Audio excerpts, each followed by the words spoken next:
$80 billion a year. That's an incredible figure, the cost of incarceration in the It U.S. really is. And you start thinking, what if?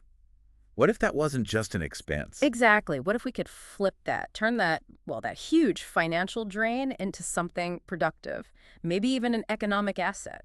That's pretty much the core question we're digging into today. We've been looking at these excerpts from Returning Citizen Central News. It's the 16th edition, dated April 2025. And it's not your typical newsletter, is it? It feels very forward-thinking. Definitely. They're tackling this critical issue with a pretty innovative lens. Right.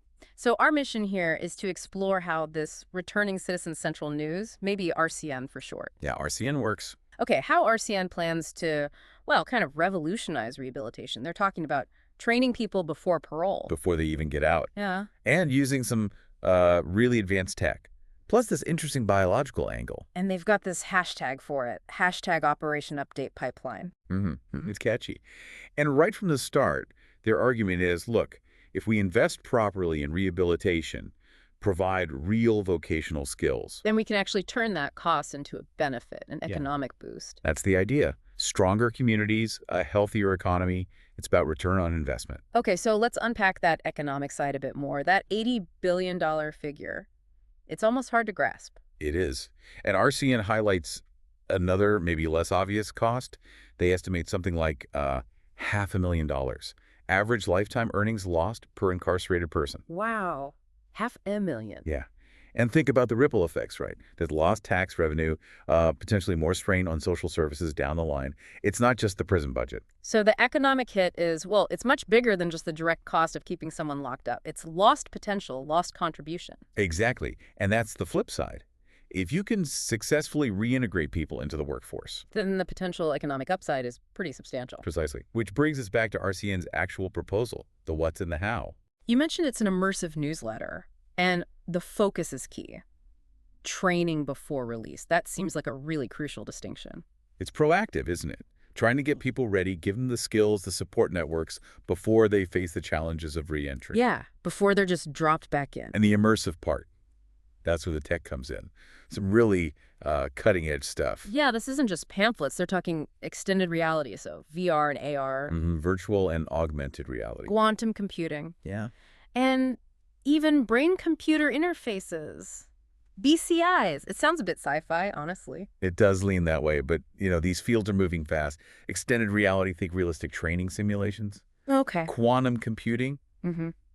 maybe for analyzing huge data sets on rehabilitation effectiveness, finding patterns we can't see now. Right, optimizing approaches. And BCIs, well, they're still early days, but the potential for cognitive training, maybe even addressing some root causes Yeah. is being explored. And then there were those really specific, almost quirky examples. Something about scratch and sniff in an image. Yeah. And an origami microscope for medical uses. What's that about? It seems a bit random. Maybe not random, maybe just highlighting the creative thinking. The scratch and sniff suggests engaging multiple senses, right? Makes learning stick, perhaps taps into emotions. Okay, I can see that. And the origami microscope points towards maybe low-cost, accessible tech solutions for real-world needs within that environment, practical applications. Got it.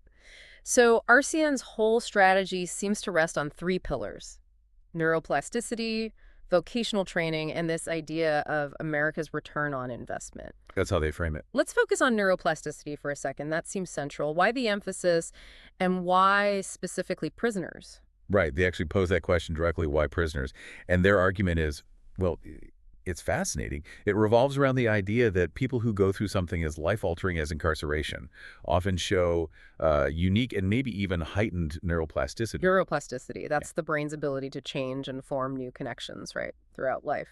Exactly. It's how we learn, adapt, like your brain's software constantly updating based on experience. We all have it, but why would it be like supercharged in this population? Well, the newsletter cites studies that have shown, and this is key, that major shifts in environment routine, the kind you definitely experience in prison, Yeah, total upheaval. can actually trigger this increased adaptability. A completely new, structured environment, different social dynamics, altered daily life. It forces the brain to rewire, basically. Okay, yeah, that makes a kind of intuitive Yeah. sense. A radical change, forcing the brain to adapt radically. So the proposal is that this enhanced adaptability makes them, and they use the term ideal candidates, for things like immersive tech and BCIs. Because their brains might be more receptive, Hmm. more ready to learn and restructure. That's the hypothesis. Yeah. Leveraging that heightened neuroplasticity for more effective rehabilitation, for cognitive restructuring. Maybe those VR simulations or BCI tools could have a bigger impact. Okay, so let's talk more about how that tech is used. Extended reality VRR, how does that work in practice for rehabilitation? The materials talk about using it for realistic simulations. The main goals seem to be developing, essential life skills and helping with emotional regulation. So not just reading about a job interview, but actually doing a simulated one, or handling a difficult social situation virtually. Exactly that. Practicing social interactions, uh, virtual job training modules, learning coping mechanisms for stress, but all within this controlled virtual setting. Right. That seems like a huge benefit. Yeah, the big advantage they stress is it's a safe and controlled environment. Mm. You can practice, maybe fail, learn without the immediate real-world consequences you might face right after release. I can imagine that being really valuable. If you've been out of society for years, that anxiety about simple interactions, practicing in VR, could build confidence. Reduces the stakes for that initial learning curve. Okay, let's shift to the cost side again. How can this tech, which, let's face it, sounds expensive upfront, actually save money in the long run? Well, the argument hinges on effectiveness. If these immersive tools and BCIs lead to better rehabilitation outcomes. Meaning fewer people reoffend, lower recidivism. Exactly. That's the big one. Reduced recidivism means fewer arrests, fewer court cases, fewer people going back into the system.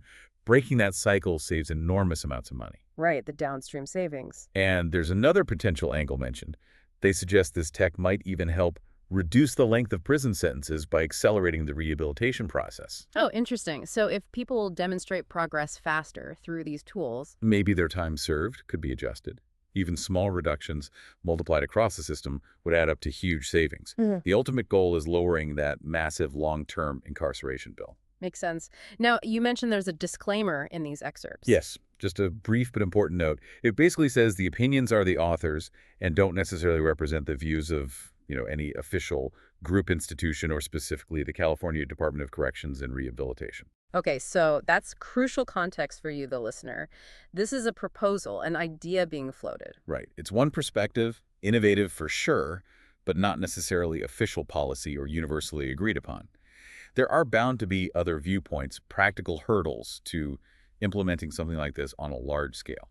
Good point. So just to wrap things up here, we've looked at this huge economic cost of incarceration That $80 billion starting point. and how Returning Citizen Central News is proposing a pretty radical shift using tech like VR, AR, BCIs. And really focusing on this idea of heightened neuroplasticity in incarcerated individuals. All aimed at improving rehabilitation, potentially boosting the economy under this banner of hashtag Operation Update Pipeline. Yeah, essentially making the case that if we change our view, see this population as capable of significant change, then investing smartly in their rehabilitation could benefit everyone. It's a shift from just cost to potential investment. So it leaves us and you with a final thought. We've talked a lot about the brain's amazing ability to change neuroplasticity. Yeah. If the brain is that adaptable, what other big societal challenges, things that seem really stuck, might we be able to tackle differently?